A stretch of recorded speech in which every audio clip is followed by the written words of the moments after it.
ঝটপট বানিয়ে ফেলুন এমন একটা রেসিপি যেটা বাচ্চারা কেন বাচ্চা বড় সবাই ভালোভাবে খাবে এবং খুবই হেলদি রেসিপি। নমস্কার বন্ধুরা, মাদার সিম্পল কিচেনের তরফ থেকে আমি অন্তশ্রী আপনাদের সকলকে জানাই স্বাগত। নতুন দিনের নতুন রেসিপি নিয়ে আবার হাজির হয়ে গেছি। আজকে আমাদের রেসিপি চিকেন পিস পাস। এটা একটা ইংলো ইন্ডিয়ান রেসিপি এবং খুবই তাড়াতাড়ি হয়ে যায় এবং খুবই হেলদি।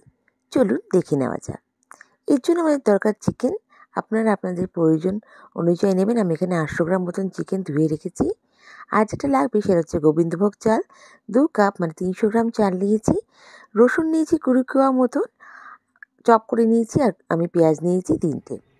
এবার একটা প্রেশার কুকার নিই, তার মধ্যে আমি এখানে 2 টেবিল স্পুন বাটার দিচ্ছি আর 20টার মতন গোটা গোলমরিচ, এবং আমি এখানে অ্যাড করে দিচ্ছি চপ করে রাখা গার্লিক আর পেঁয়াজগুলো।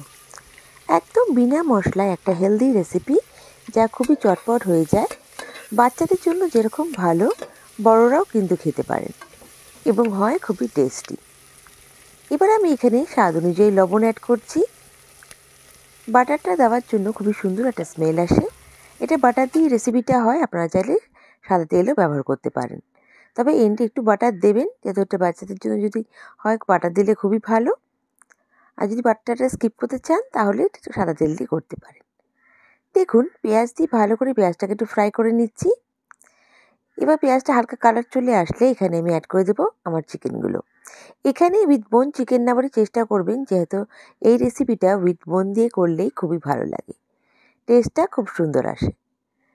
দেখুন এখানে ভালো করে একটু কষিয়ে নিচ্ছি।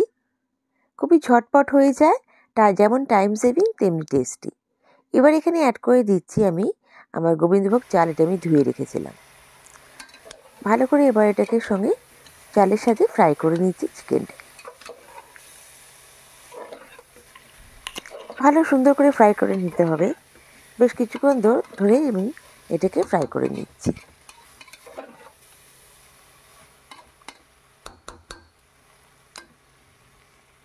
দেখুন এবার আমি এখানে অ্যাড করে দেবো গরম জল। একদম বিনা মশলায় খুবই সুন্দর রেসিপি, ঝটপট রেসিপি। আর বাচ্চাদের জন্য কিন্তু খুবই হেলদি ফুড, যা বাচ্চারা খেতে চায় না তাদের এইভাবে করে দিলে পরে ভালো পুষ্টিটা পাবে। দেখুন ভালো করে একটু নাড়িয়ে নিচ্ছি। আপনারা চাইলে এখানে কিছু ভেজিটেবলসও অ্যাড করতে পারেন, যদি শুধু বাচ্চাদের জন্য দেন। আলু, গাজর এগুলোও অ্যাড করতে পারেন। দেখুন এবার আমি এখানে গোলমরিচের গুঁড়ো অ্যাড করছি 1 টেবিল স্পুন মতন। যদি একদম ছোটো বাচ্চার জন্য দেন তাহলে এটা অ্যাভয়েড করতে পারেন। আর যদি একটু বড় হয় বা ঝাল যারা খেতে পারে হালকা ঝাল, তাদের এটা দিলে পরে কিন্তু ভালো লাগবে।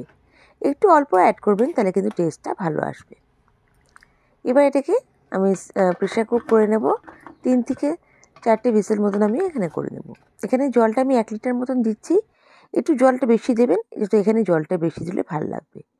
দেখুন এটা কিন্তু আমার রেসিপিটা তৈরি, এটা কিন্তু এরকম কনসিস্টেন্সি হবে। এবার আমি এখানে অ্যাড করে দেবো গোলমরিচের গুঁড়ো আর কিছুটা বাটার দিয়ে ভালো করে মিশিয়ে যখন আমি সার্ভ করবো তখনও কিন্তু বাটার আর গোলমরিচের গুঁড়ো দেবো। এই স্টেজে কিছু কাঁচা লঙ্কাও অ্যাড করে দিতে পারেন। বন্ধুরা, আমার রেসিপিটা যদি ভালো লেগে থাকে প্লিজ লাইক করে সাবস্ক্রাইব করে আমার পাশে থেকে যাবেন। বেল নোটিফিকেশনটা অন করবেন, যাতে আমার রান্নার নোটিফিকেশানগুলো সবথেকে প্রথমে আপনারা পেয়ে যান। আপনাদের এক একটা লাইক কমেন্ট আমাকে মোটিভেট করে নতুন নতুন রেসিপি নিয়ে আসার জন্য। আর বন্ধুরা, আপনাদের কমেন্টসের জন্য অসংখ্য ধন্যবাদ। আমি সত্যিই মোটিভেট হচ্ছি, আমার কাজে আগ্রহ বাড়ছে। আর যদি আমার রেসিপিটা ফেসবুক থেকে দেখে থাকেন তাহলে আমার পেজটাকে লাইক করে ফলো করে দেবেন প্লিজ। আর আমার এই রেসিপিটা কেমন লাগলো আমায় কমেন্ট করে নিশ্চয়ই জানাবেন। নেক্সট রেসিপি নিয়ে আবার হাজির হয়ে যাব। সবাই ভালো থাকবেন, সুস্থ থাকবেন। বাই। Thank you.